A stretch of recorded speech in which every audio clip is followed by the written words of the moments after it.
Samantala, isa na namang aktor na ngayon ay singer na rin ang bumisita sa Pinas FM upang ibalita ang kanyang kauna-unahang single.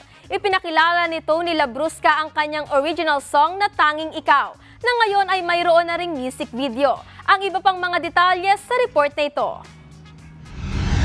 Bumisita sa Pinas FM ang aktor na si Tony Labrusca para ibalita ang kanyang kalalabas na kanta. Ang kantang Tanging Ikaw ay isang original song at kanya mismong kauna-unahang single at ngayon ay mayroon na ring music video. I am about to release my very first single, so I'm really excited to show everybody what I've created with Sonic State, with Kuya Brian, Lotho, and Kuya Yuri. So I'm just really excited for what we've created. I wanted to create something that would be relatable for my audience, which ngayon is, I'm tinatarget ko po talaga yung masa.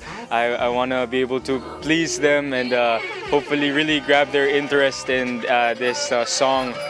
And I feel like it's something that they'll be able to relate to naman. Si Labrusca ay nagsimula sa isang boy band reality competition. Hindi man pinalad na magwagi sa naturang competition, ay sunod-sunod naman ang mga proyekto ang kanyang ginawa at ginagawa sa show business.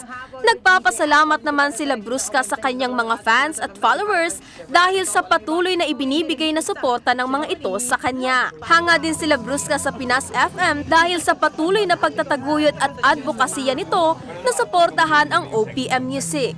That's really amazing, guys. What do you call it?